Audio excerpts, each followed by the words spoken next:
Hi, I'm Charlie from Redbrick Music, and today I'll be interviewing Fox Rawding, aka Goo Lagoon, about his album Today's Alien.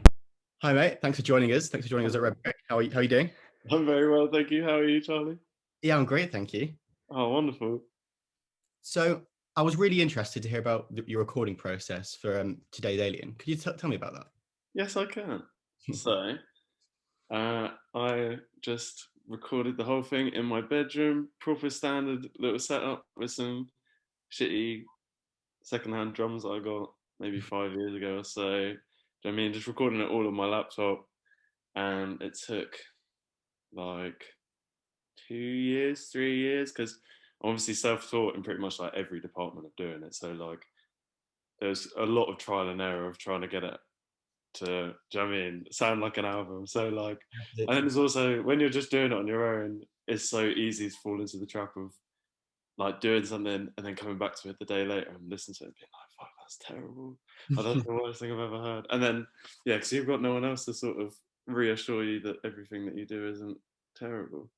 That's really interesting, though. Was it so? Because you played every instrument on it, bar like one of the strings on one of the other Yeah. things, you did, didn't you?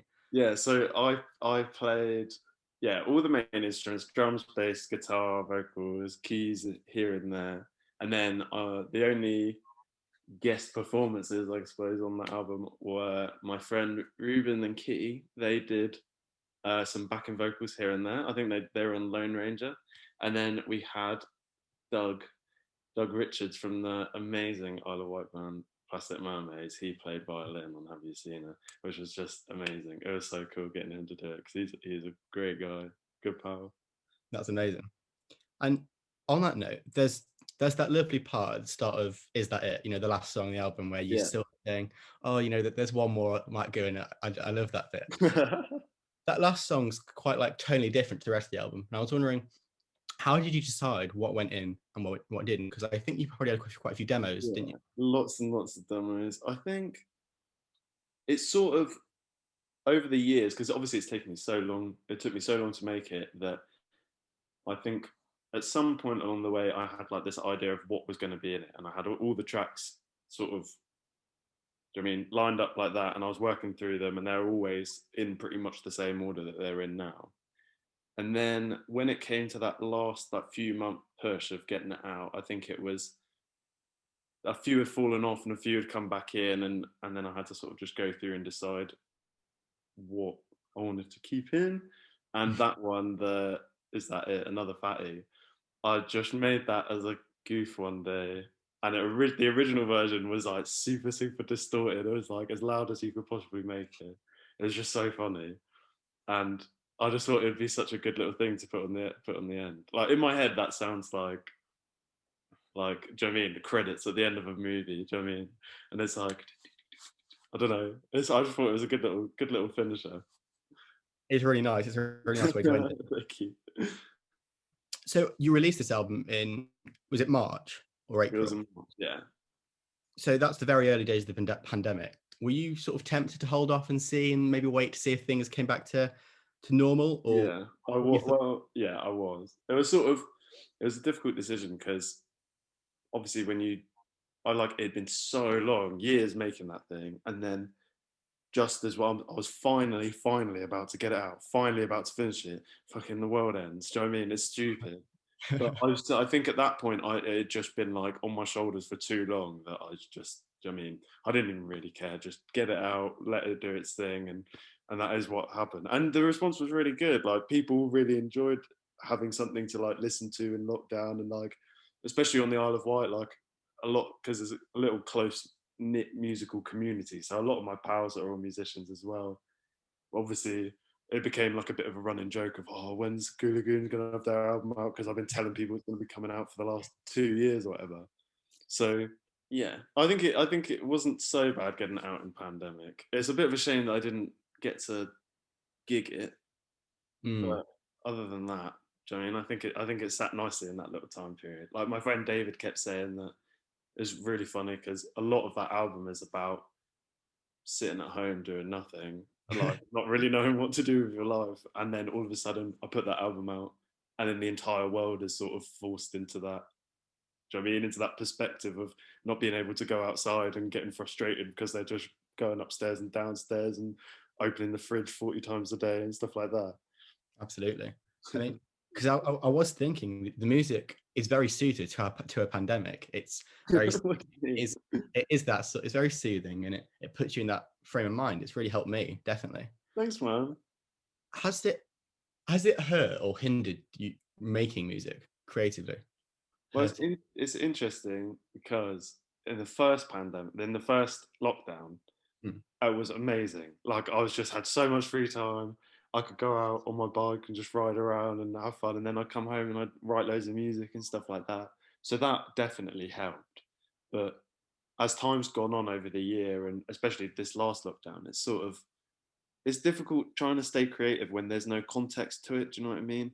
Like Mm. in my mind, it's sort of writing music and then recording music, and then I teach the band, and then me and the band we go out and play it, and that makes it all worthwhile.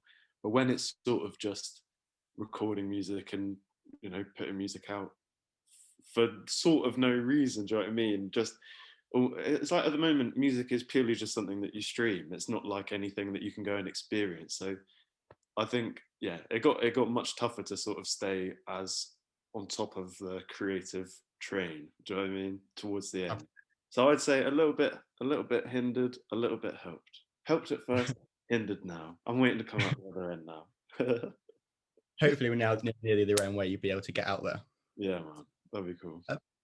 There's this amazing quote on your Bandcamp. I'll read it. It says, "Music for early summer mornings, long walks home, first kisses and last kisses, the smell of your local Subway sandwich restaurant," which is incredibly specific, but somehow incredibly accurate. Well, it's one Where of the did best this smells sort of going. aesthetic come from? Sorry. The aesthetic of the Subway sandwich restaurant. Well, I And don't know. I think it's like I have a real passion for life, and a big part of that is just in the very mundane things as well. So, like in my mind, I don't know, first kisses and last kisses are like probably some of the most poignant memories that people have, and then the smell of your local Subway sandwich restaurant, I mean, is an incredible smell. It's one of the best smells going. So like I'd put it on the same level. But I like that sort of magic of I don't know, it's hard to explain. It sounds so lame and pretentious talking about it. Do you know what I no, mean? Like I think it's a good little aesthetic, even if it sort of accidentally come around. Just like that sort of real happy enjoyment of life, and in its sort of really quite intense nuances, I suppose, sort of like all those special moments, and then also all the regular stuff like, do you mean stepping in chewing gum and fucking blowing your nose in a McDonald's napkin and things like that. Like I don't know, that's just life. I love it. So you come from the Isle of Wight, don't you? I do indeed. Woo, woo, woo. The massive musical heritage. They've got the Isle of Wight Festival. Yes, How man. does that play into sort of you as an artist?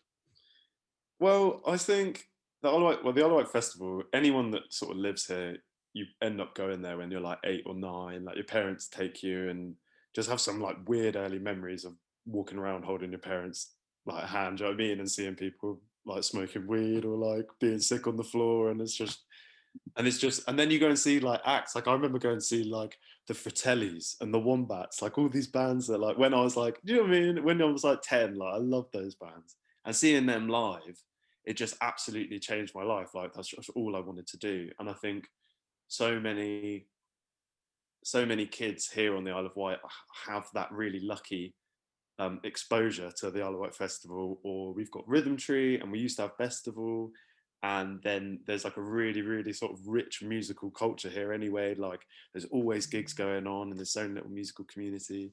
I think it really does sort of elevate people into thinking, look, it's more than just this sort of dream. It's like the Isle of Wight. This is one of the places where that sort of thing happens. So go ahead and do it. It's definitely helped me like that. The Isle of Wight, yeah, the Isle of Wight Festival especially was very influential in my musical history. So yeah, I guess so. Did you ever see yourself playing on it on the Isle of Wight Festival? My wildest dreams. Oh, we played the Kashmir Cafe once, but then the next summer we took off because I was busy recording. Then obviously this summer hasn't happened. So one day it would be an absolute dream to play on the Isle of Wight Festival stage. That'd be amazing. But I don't think that'll be anytime soon. But fingers crossed, who knows? Fingers crossed. Fingers crossed. I want to know what's behind. That absolutely behind the stage. You'd always, when you watch it, I remember being a kid and just seeing people like walk around behind the stage, and there's like big gates up. I was just always wondering what's going on behind there. I'd really want to know. It's a real mystery, and one day, hopefully, I will find out. Sure, you will. Thanks, man. So other than sort of the Isle of Wight, is there any like sort of specific artists that were the inspiration for your music? I don't really know. I mean, it's a lot of like the lo-fi stuff. So like early Mac DeMarco, Ariel Pink, all those sort of people were just like why I got into recording stuff at home and just absolutely fell in love with that world. But I think this album has a lot more sort of other stuff on it, like maybe a little bits of Paul Simon. Like I tried to do a few songs that were a bit more classic songwriting. And then like, I don't know, there's lots of little influences. So like Lone Ranger is obviously like really inspired by like Ennio Morricone and like all the Western dudes. Peace, that sort of like long I can't remember where I got that from as well, but it's just, I don't know. Yeah, lots and lots of little sort of inspirations here and there, and do you know what I mean, popping up. Lots of little fun dudes. Lovely. Cool. So where do you see Goo Lagoon headed in the future? I haven't got a clue, man. I really think, I hope that Goo Lagoon will stick around for a bit, but I've been working on all sorts of other little projects here and there, and I'm trying to sort of work out what's going on. And I think I'm working on this new thing, and the new thing will either become a new thing of Goo Lagoon, or it will become like Goo Lagoon evolved, the next level.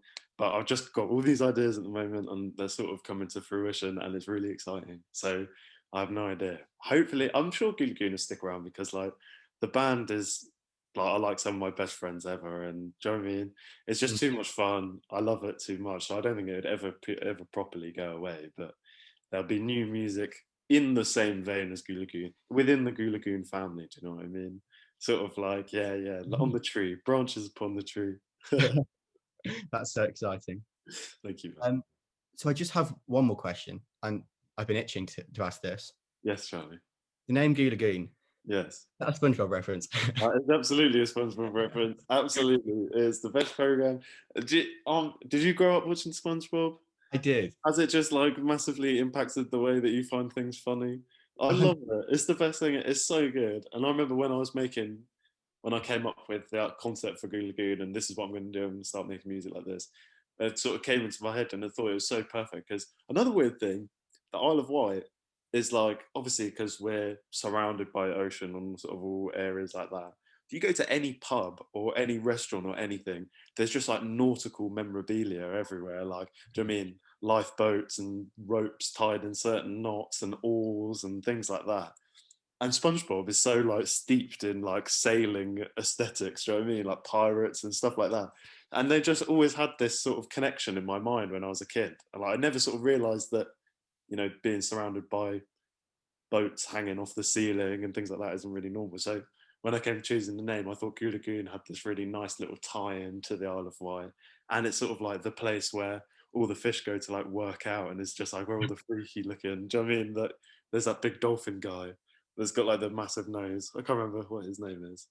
But yeah, I just thought it was a good kind of little analogy for my sort of where I see things sort of. Oh, I love it. I really love it. Right, amazing. Thanks so much for joining us. It's been a pleasure. It's been an absolute pleasure, Charlie. Thank you very much for having me, sir.